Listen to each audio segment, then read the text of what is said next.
Hello, everyone. This is Mr. Grogan. This lesson this video is going to be on lesson 21, which is complex sprite movement.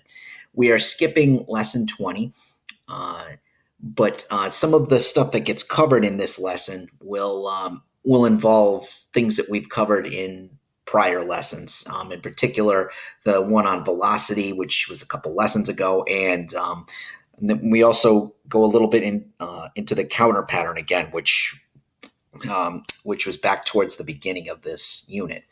All right. Some of the objectives of this is that you're going to be using sprite velocity with the counter pattern to create different types of sprite movement, and also you're going to be explaining how individual programming constructs can be combined to create more complex behavior. All right, and even though like this particular lesson involves complex sprite movement, right? It's a relatively easy assignment. All right. The sections that you're responsible for will be sections 3 through 7. All right. This video will go over most of the sections on this video. Most of the sections on this lesson will actually be covered in this video. All right. So, as I said before, there's two particular things that are covered in this lesson that we've done in other lessons. One was the one on velocity, which we did last week, and the other was when we worked on the counter pattern, which was, like I said, probably towards the beginning of the unit. All right. So, as I said, there's not a lot that you really need to do with this particular section. All right. But as I said, I'm going to go through most of it with you. We're going to be starting on section 3. All right. And the what you're going to see here when you run the program is that you're going to see a car that's a race car that's moving very slowly. Normally, when you see a race car, it would be moving a lot faster than that. All right. So what we're going to do is that we're going to add code to make this car move faster. And more specifically, we're going to use the sprite velocity key or sprite velocity code to make the car move more quickly, but also move even faster as it moves along on the screen. Okay, so by the time it'll be moving fast once it's on the left side of the screen, but by the time it's on the right-hand side of the screen, it'll be moving even faster. That's hence how the velocity works. So what we're going to do, all right, and it will what we're going to do is that we're going to use the counter pattern with the sprite's velocity X property to make the car speed up. And you'll see a link there that says show me where. And it'll tell you where to add it. So you add the code right here, right on line 9 on the workspace. When you look at the workspace, you'll notice that there's one variable that's called car. All right. And you'll see the animation for the car and this velocity X. The speed right now is set at 0.2. So what we're going to do, all right, is that we are going to go inside this function draw, and the first thing that we're going to do is we're not going to add a sprite velocity X code. We're not going to do that just yet. What we're going to do is we're going to go to Toolbox. We're going to select Variables, and this is there's only one option there, okay, where it'll say assign a variable, and that's essentially the counter pattern. Okay, so what I'm going to do is I'm going to move this over here. Okay, this purple code there says X gets the value of then blank. All right, so instead of the X here, what I'm going to do is I'm going to go to Toolbox, go to Toolbox Sprites, and I'm going to add the sprite velocity X, and I'm going to put it right in here. Now this, when you're using Blockly code, this part can be a little tricky. Okay, because you want to make sure that you get the sprite velocity X right inside here, because if not, code's going to get messed up. All right, so now I'm going to, oops, let me go like there. Okay, I'm going to change this from sprite to car, like that. Okay, and right over here, what I'm going to do is I'm going to go to Toolbox Math. All right. And I'm going to select the add operator, and I'm going to put it right in here like that. Okay? And you'll see why in a moment. And then go to Toolbox Sprites, And I'm going to select the sprite velocity X. And I'm going to put it right here. I'll change that to car. And then over here, I am going to put the number 1, like that. Okay. All right. Then I'm going to reset, and then I'm going to run the program again. Notice how the car accelerates as it moves along on the screen. Okay. All right. The reason why it's doing that is because I have inside this function draw, I have the counter pattern set up. And inside that counter pattern, I have sprite velocity X, which I then changed from sprite to car. And then sprite velocity X plus 1. Okay. And what this does here is that it makes the car speed up. All right. This car velocity X plus 1, that is the code that will make the car speed up as it goes along on the screen. Okay. And I use the sprite X obviously because this thing's going from left to right. All right. And when you're going left to right on the screen, okay, you use you're going to add 1. All right. And if I wanted to make it go even faster, I'd use a number higher than 1. Okay. All right. So that's essentially how you do section 3 on lesson 21. All right. Section 4, okay, involves the same thing. Only difference is that we have, we're going to be using the sprite velocity Y. All right. Rock should speed up as it falls down on the screen. Okay. Now, if you were to actually drop a rock, it would not go that slowly. Okay. It would actually accelerate in speed as it's dropping down. All right. So what we're going to do is that we're going to use the counter pattern with the sprite's Y velocity to make the rock speed up as it falls. All right. So what I'm going to do, okay, is I'm going to do the same thing that I did on section 3. Okay. I'm going to go to Toolbox Variables. Okay. Let's select this one, put it right here. All right. And I'm going to use a sprite velocity Y. I'm going to put it right in here. And if I go up here, you'll notice that there's one variable. It's called rock. Change that to that.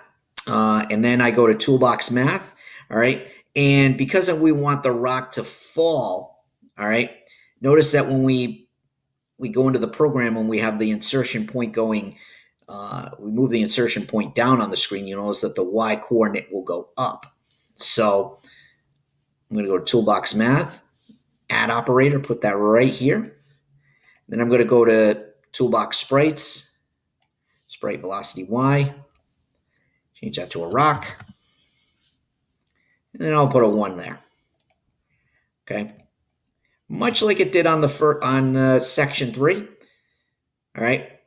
The rock accelerates as it goes down. Okay. So the same concept that we used on section 3 would also apply to section 4. The only difference is that instead of it going from left to right, it's going down. Okay. So, when I put that code here, it looks, when the rock's falling down and then when it picks up in speed as it goes down, it looks more realistic. And once you're done with section 4, or once you're done with that, then you just go right on to section 5. All right. Now, section 5, all right, what happens here, all right, on section 5 is that when I run the program, you'll see a car driving straight into the water. Now, obviously, in a real life situation, if you're driving a car, you don't want to drive into a body of water. Okay. So what we're going to do is that we're going to implement code to make this car slow down and come to a complete stop before it goes into the water. All right. Now, you'll see here when you run the program is that in the workspace, there's just one variable, car. Okay. And this blue strip here at the end, you'll notice if you go inside the function draw, lines 9 and 10 it basically shows you the code that they implemented to make this little blue strip show up at the end. All right. So what we're going to do okay, is that we're going to use the Sprite velocity X block with the counter pattern to slow the car down by 0.25 as it moves across the screen. Okay. And what we're going to do is that we're going to implement it so that it comes to a complete stop before it goes into the water. All right. Now, to do that, what we have to do is that we have to implement an if statement. Okay. That's the first thing we have to do. All right. So what we're going to do is we're going to go to Toolbox Control, and we're going to put this if statement right in here on line 13 like that. Okay. So we have our if statements there. Okay. As with any if statement, there's two things that go into it. The first one is the condition to be evaluated. Okay. So the condition to be evaluated, what we're going to do, we're going to go to Toolbox Math, and we are going to select the greater than operator, and we're going to put it right here. Okay. Once I implement the code, I'll explain it. All right. And I'm going to go to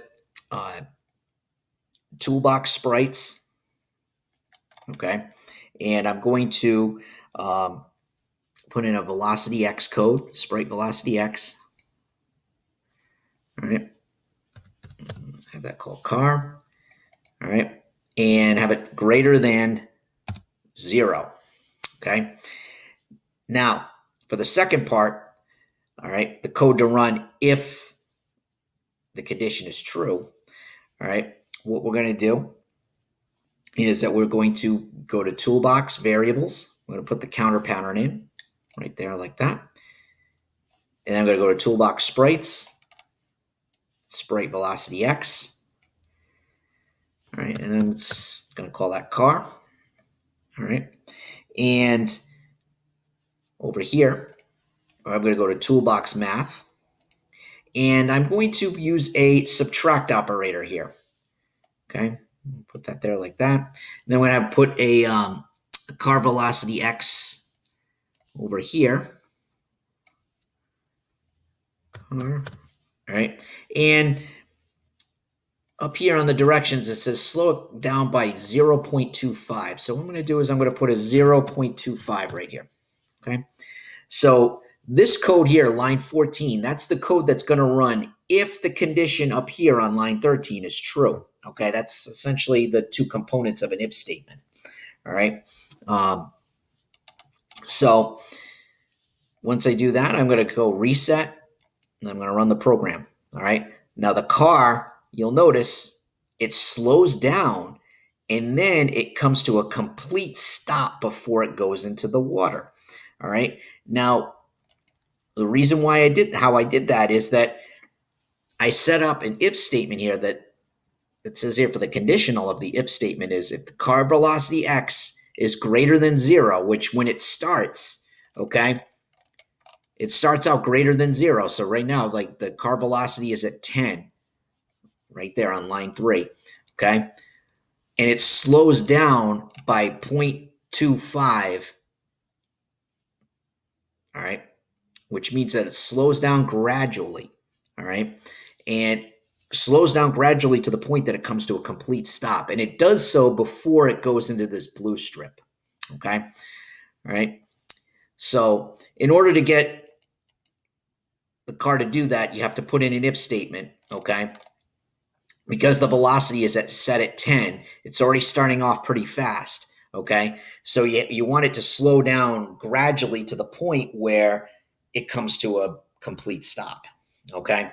Now, if I were to make this number bigger than 0.25,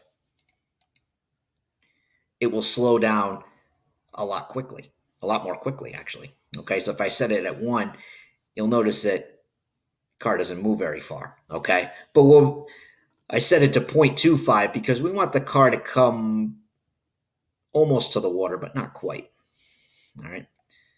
So if I made it if I put it at 0.01, okay, car will slow down, but it will go into the water, all right? We don't want that. So we're going to put as a matter of fact, if I put it at 0.1, it slows down, but it eventually goes into the water, and we don't want that. So we'll put it at 0.25, okay?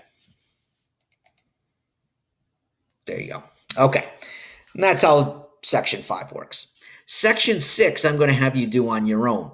All right. You only need to do one out of the two. Okay. This one right here is a rising bubble. Okay. This concept that we did in the last couple of sections works the same way here. Okay. This program makes the bubble rise up the water, make it go faster as it rises. Okay. Okay. Or you can do the slow down and reverse. Okay. All right. Um, which is basically you just help the mouse avoid the watchful cat. Okay. So it starts off with the mouse coming up to the cat, but you're going to implement code that will make the mouse come to a stop and then maybe go back. All right. Because obviously you don't want the mouse to run into the cat because the cat will kill it. All right. So you only need to do one out of those two sections. All right. Section 7, all right, is, all right, Section 7 deals with the rock again, okay? The rock is thrown in the air, but it never falls back down, okay? So what we're going to do here, all right, not only does it have a velocity, the velocity y is set at -10, but you'll also notice that there's a rotation speed on it as well, okay? And you'll see that the rock is rotating around as it's going up. But if you were to actually throw a rock in the air, it will start off pretty fast, but then the acceleration will quickly go down to the point where it gets to a certain point where the gravity really kicks in, and then it just goes down. So what we're going to do is that we're going to put code in here to make the rock slow down and then go right back down. All right. So what we're going to do here, okay, is that we're going to go in.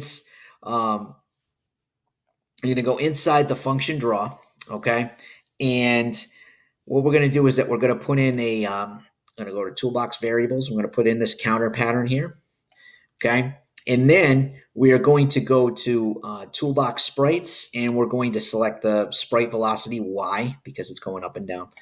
All right. So we're going to change this to rock. All right. And there's one variable there and it's called rock. So we want to make sure that this matches the variable that's up here. Okay.